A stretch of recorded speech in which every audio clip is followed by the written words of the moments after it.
Good morning, everybody.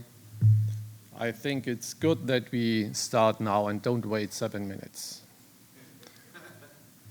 First of all, I have to apologize. I'm not a paleontologist, and this will be by far a very simple presentation. Why? I have to do it once again when I'm back at home, and there will be no geoscientists listening, but normal people, policymakers, even ministers. So I guess it's better to keep it simple. First of all, Solnhofen-Eichstätt fossil site, home of Archaeopteryx. This is probably the most difficult name to pronounce and more difficult to spell. So what are we dealing with? I would say simply with a very old chicken. But I don't want to be too disrespectful. Chicken is probably not an adequate word. So I invented especially for this occasion a new word for Archaeopteryx, the dino bird. So we are speaking about the dino bird. My name is Roland Eichhorn. I'm the head of the Geological Survey of Bavaria in Germany. My co-author, George Lord, he couldn't attend the meeting. First, where are we? So we are here. You can see this is Somalia, Solnhofen, and Solnhofen, if this is Germany, it's in the south of Germany between Nuremberg and Munich. And if there is any Basque inside the audience, I have to explain, we as Bavarian people feel a little bit like the Basque people in Spain. We are a little bit special in Germany. We have our own traditions and we feel special. So, greetings. This is the most complicated picture you will ever see in my presentation, and I have to explain it because this is so far the model how the fossil site came into existence. It started 150 million years ago on the upper picture. What this should show you is Bavaria was like Bahamas of today. Beautiful, warm islands, a shallow lagoon, separated from the deep ocean by something like a barrier reef. So life was beautiful, but you have to see these shallow ponds, they stratified. That means it was so hot that the water in these ponds got more and more salty, and very salty water, hypersaline water, was on the bottom. That means if you are going to swim, it's okay. If you want to dive, you are going to die. So everything is beautiful, fine. What's the fuss about it? Well, every month, every week, we don't know, there were hurricanes or tropical storms like this, and they swept the water of the open ocean with all the marine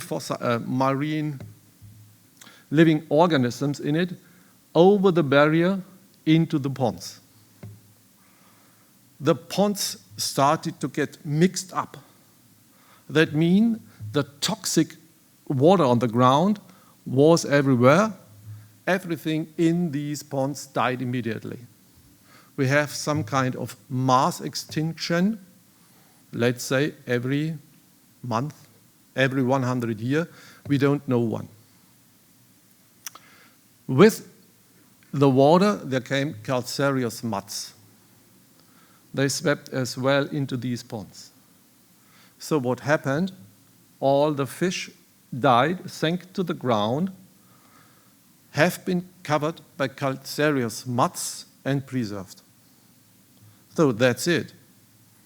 After that, there was calm.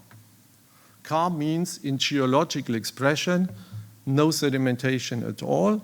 After the calcareous mud get silicified, there was only some clay, very, very tiny clay in between the next calcite slate, and then once again the cycle starts. And what I indicate here, even a bird could be swept into these ponds if it was a tropical storm. Because in the lower area, it was not possible to have scavengers, so the fossils got very good preserved. Let's see. I call this, I call this triple S. Triple S, you have already read it. You need salt, you need sun, and you need a storm, and then you get a very fine sedimentation. It looks like that. You have these slates, and then separated by very thin clay material. Nothing is happening for a very long time, and even there was not the finding of dino birds, nothing at all. This exceptional limestone was very easy to split, as I explained, to the clay films in between. And this became extremely important feature in 1798. Why? In that year, Alois Senefeller, born in Prague, invented the technique for lithographic print with the help of this special limestone. What does it mean? You can put some maps into these fine-grained sheets, and then you can print a lot of cards. And in that time, you had a mass production of these cards. That means, in short time, his invention turned the Solnhofen-Eichstätt limestone into a worldwide desirable gemstone. Huge open pit mines and a complete new industry emerged. And now you can imagine if you have millions of slates being split for industry, there happened the chance that you can find a fossil. Because normally you can't find any fossils in it. It's a very rare fossil find. Now, this gold rush after this lithographic limestone triggered an unplanned side effect, the discovery of the exceptionally well-preserved, even soft-bodied, but very rare fossils embedded in the stone, like this jellyfish. I'll give you some more examples. This is a bonefish graveyard. That means the theory is that during the storm, during the tropical storm, a huge swarm of fish was swept into the deadly brine and immediately died. Another beautiful example. But, well, we do have seen a lot of beautiful fossilized examples. So what's the fuss about all this? Here, starfish. Last but not least, we have to turn to this strange dino bird, which was among the most famous fossils of the world. How come? It is a key witness in a worldwide famous historical debate. In 1859, it was Darwin himself published his book on the origin of species, and his, I'd call it a revolutionary theory, had an enormous socio-political explosive power, seen as contrary to religious beliefs and a threat to social order, but welcomed by, they called themselves radicals, seeking to widen democracy and overturn the aristocratic hierarchy. The dilemma of that evolutionary theory was, it was a theory, still unproved. Then comes Ernst Haeckel, one of Darwin's enthusiastic supporters. He tried to prove it.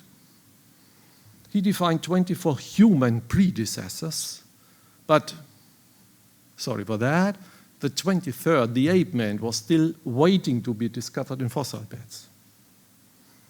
But although not found in his time, the general idea of something like a missing link as proof for the evolutionary theory was born.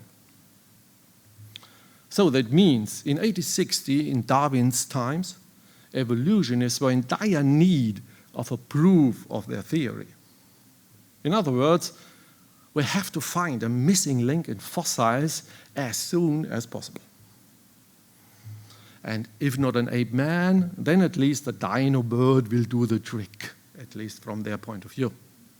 And then something really unbelievable happened. Only 1 year later, miraculously, in Solnhofen, an Archaeopteryx was found, and this was a transitional fossil with distinct features of a dinosaur and a bird. The feverishly sought missing link. It was a smoking gun for the evolutionists. So Archaeopteryx, meaning old feather. He was a carnivorous hunter, small as a raven. I don't want to say it was a chicken. And I said he was running, flapping, and gliding after its prey. It is still a hot matter of debate how he was able to fly. Whether he was flapping or sailing, that means climbing up a tree and gliding, or whether he was running on the ground and strongly flapping. Even the color of his feathers are still a matter of debate. Up to 2021, the general agreement in nature was that it was grayish black, but we will see next year. So what is the scientific tradition up to 22? 12 specimens have been found over the ice, the most famous fossil of the world. What about the 13th? I invite you, go searching. Why? It is a very touristic location in that area. You can go there with your family, and I promise you, you will find some fossils, and even it is fossilized shit of fish, because as I was very small, my uncle took me with searching for fossils, and I always find some tiny worms. And later on, I learned it was not a worm. Okay, I don't say what it was.